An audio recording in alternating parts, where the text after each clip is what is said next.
few minutes and talk with you about, are we clear yet? Because I feel like we're clearer than we've been in a while.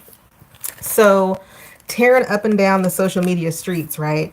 There's a lot happening in the firmament, but I want to talk to my Gen X women about the fact that this moment in history, it's doing a lot of things. It is doing something that's really, really important. You know, for entirely too long, we have been under the false impression, a lot of us have been under the false impression that we needed to work twice as hard for half the credit.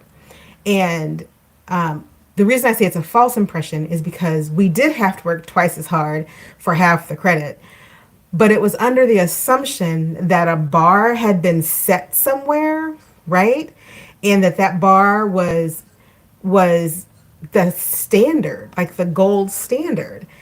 And then along comes this moment where the idea of who we have been and who we have aspired to be has been called into question, right? Like, sorry, we're making tea. Making tea, we're doing a yuzu sencha. For those of you who are on my tea journey with me, a yuzu sencha. And I just got the honey out and we're drinking out of the mug that I got at the Japanese fair last year. Okay, so anyway, back to what I was saying. Along comes this moment, right? This moment that we're in. And a lot of women who have been told over the years how they had to work hard and they had to achieve certain markers of success to be taken seriously, and how there's just there's just not enough there are not enough spots for all the really intelligent other people, so you have to work really hard for the little spot that you get and be grateful for that. What have we learned in the past 3 months? What have we learned? Number one, we have learned that most people are afraid of the educated woman in ways that we didn't really even fathom how deep that goes. Because the reason we couldn't fathom it is because we got pushed so far into imposter syndrome that we believed that we weren't the bar, that we didn't set the standard. For those of you who want to see my bats, spooktacular bats, I love fun dish towels. And because we didn't have the same narrative going on about, how wonderful we were, we got pushed into this feeling like, I got to keep striving. I got to keep achieving. I got to keep going. I got to keep going. Hey, people out there, I see y'all popping up. I got to keep proving somehow that I am able to meet the bar up here somewhere that's out there, and be grateful for anything I get along the way because the bar is set so high. Y'all, what are we seeing here? What are we seeing here? We are seeing that the bar is us. So I'm talking to my people out there who've been laboring with this idea that somehow they were an imposter in places because they didn't quite have the fill in the blank. And so, and going out there to be great, but with this mantle hanging over us that was like, do you really belong in these spaces? Are you good enough to be in these spaces? This is a Black and brown person struggle. Do you belong in these spaces? Are you good enough to be in these spaces? Will they call you out for being in these spaces? Only to realize that you, in fact, have been setting the bar the whole time. That people have been side-eyeing you and looking at what you're doing and trying to copy and mimic what you are doing because you have been setting the standard. And in the past 3 months, as standards have begun to be broken down, as standards have begun to be taken down, and the reality has shined a light that mediocrity seems to be more what we're talking about than merit, a lot of people are recognizing that they worked too hard for things. They are overeducated for the things that they can do because now we have a lot of uneducated people doing things that they should not be doing, right? They should not be doing. So, hang on a second. I got some commentary going on here. Of course I have a spoon in my hand. Love, I just thought I was making tea. Where you been? Did you just show up? Tea. Honey, how else would you like me to put the tea in the jar? Okay, so anyway, as I was saying, for the trolls who come and see me, thank you. Engagement is engagement. Thank you for bumping the numbers up. I appreciate it. So, okay, so I'm making tea. I'm having a yuzu sencha tea that I got from Japan, and I'm using a spoon to put some honey in it because it's ever so slightly bitter. So, as I was saying, yesterday we had the post going on about how the two big symptoms of people with imposter syndrome are a tendency to overachieve because you think you have to be so much better than anybody in the environment that you're in so that no one assumes that you don't belong there, or you underachieve because you don't want anyone to see to call you out because you're not quite sure that you belong there. And what I want you to recognize that both of those extremes do not need to apply to your existence anymore. You are chances are, if you are a Gen X woman over the age of, 40, you have achieved a fairly comprehensive resume of skills and education and life experiences. And again, you have been setting a standard that you didn't even know that you were setting. Because what tends to happen to women in the workplace is that they don't get the recognition because of all the obstacles that they're having to overcome. The assumption is that, oh, well, you just got here because. Yeah, we got folks who are holding highest offices who just got there because. Just got there because. So I want you to take a look at the world as it stands right now, spoon down, and recognize that in some ways, the clarity of this moment is that your imposter syndrome needs to go away.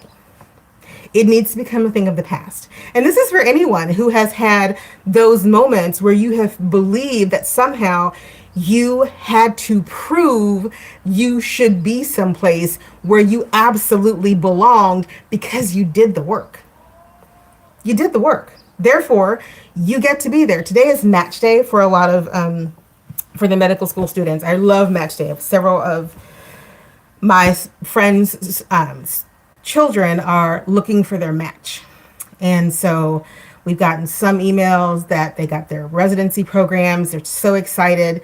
And so I think about match day a lot when I think about the idea of being an imposter, because going into higher education, going into the medical fields, PhD programs, a lot of people get these higher degrees and they struggle with crippling imposter syndrome, even though they're so qualified to do the work. Like, they put in the hours, so many hours of schoolwork, so many hours of training. Ask yourself, how many years have you put into what you do? Only to have someone come along and say to you, you don't belong here. You don't have what it takes. You didn't get here on merit. You would be highly offended, knowing all the work that you did to get to that point, only to have someone come along and question whether or not you belonged. And so I look at some of what is happening in the cultural ethos of my country. I'm in the United States, for those of you who don't know where I am. I'm in the United States. And Dr. Sasheen, by the way, for those of you who are just joining me. And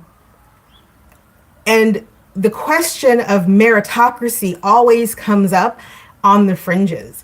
Do you have what it takes to really be where you are? And I would argue that this is a time where it is no longer your job to convince anyone that you have what it takes to be where you are. If they don't believe that you are exactly what you have always been because of some arbitrary change to a piece of paper, let them hire somebody else to do it. Let them hire somebody else to do it. I want you to drop the mantle of needing to prove yourself to people who are looking for reasons to not believe in you. And that is what's important at this moment. That is what this moment is clarifying for a lot of people. You don't need to prove yourself to people who don't believe in you. Why would you want to? It isn't necessary to prove yourself to people who don't actually believe in you. And if you're approaching the age of 50, let me talk to you especially. You have 5 decades almost on the planet.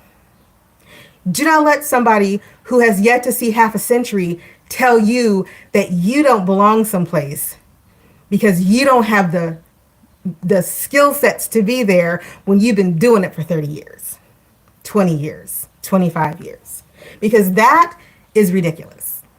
The other piece to this is when the reality hits, right?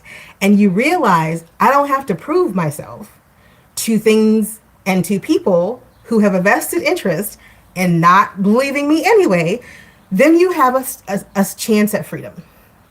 You have a chance to stand up and go, you know what? I don't actually need to do this for you.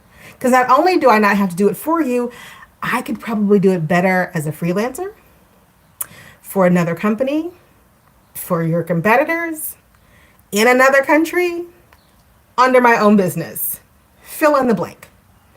Where imposter syndrome isn't going to be you competing against people who couldn't compete against you if they tried. Because there are a lot of you who are going to listen to this who've been doing what you do, and you are the standard. You are the bar. You are literally the litmus test that everyone else gets measured against, even though you don't get the credit for it. But if you were to go to your higher ups and they were to say, give us the avatar of the person who is the most efficient, effective at what they do, your name would be the one in conversations. Your name would be.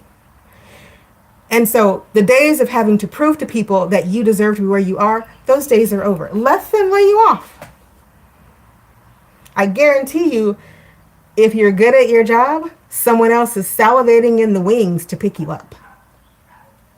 And if you've been on the planet long enough to see the ebb and flow and the rise and fall of things, you know unequivocally that what you bring to the table is always going to be necessary. Now, I did a really a long video a couple weeks ago, maybe a couple months ago, about recession-proof industries, because we're headed for a recession, maybe even the big D. If you lived in 2008, you can see some of the signs are out there. Let's just call it what it is. We're heading towards something. The cliff is coming, right? And so I said in that video, and I will restate it again here, it's important to get your skill sets in a place where you can figure out what to do with them before you need to.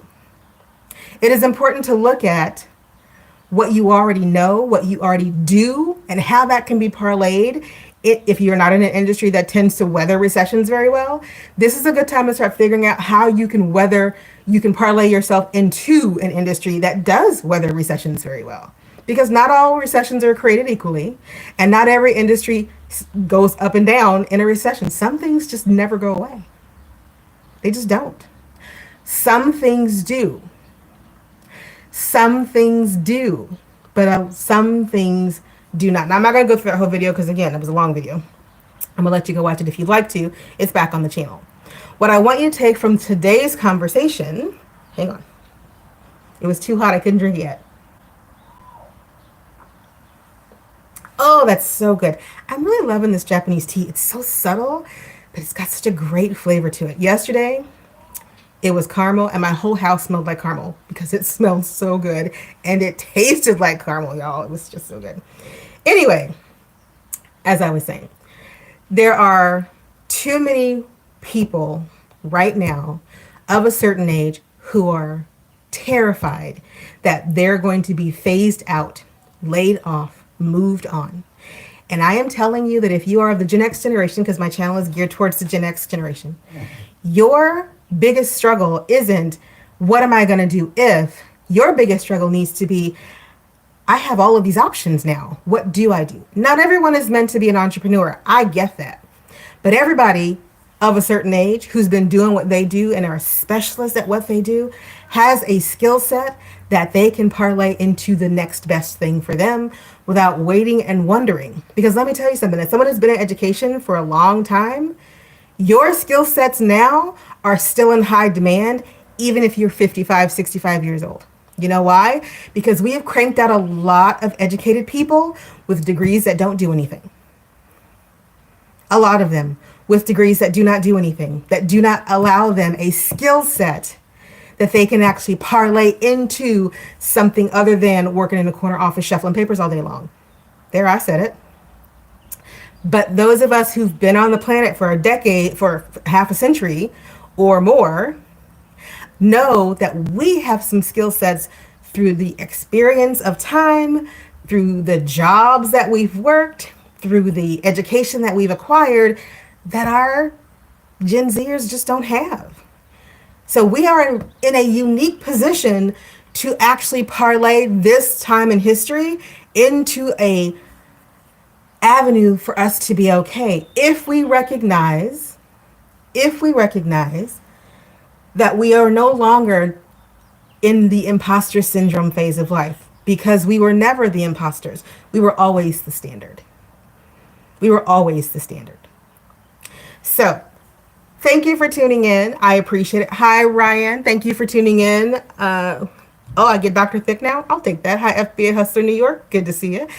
For those of you who tuned in, thank you so much. I really appreciate it. I'll be back again live tomorrow, where we're going to talk more about how to get through some of the coming recessionary issues, but also how we as Gen X are well positioned to move through this current crisis in ways that others are not, and that we actually don't need to be worried and waiting for the other shoe to fall. We just need to pick up our own set of shoes and start walking. Like I always like to say, don't forget to get your passport. Make sure that everything that you have is up to date. Get a copy of all your important paperwork. The world is changing, and though we may have to bend, we will not be breaking. All right, I'll see y'all again tomorrow.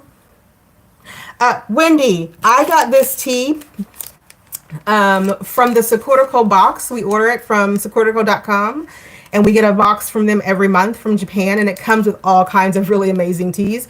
We also have an Asian market here that you can get them from. I'm going to forget what the name of it is off the top of my head, but this particular one, I'm going to put it right there in case you want to get a snapshot of it, came out of the Sakurako box, and it is so good. If you like green teas, you're going to love this one. Love it, so good. All right, y'all. Have a good one. No, sweetheart, we cannot get married. Have a good one. Bye, everybody.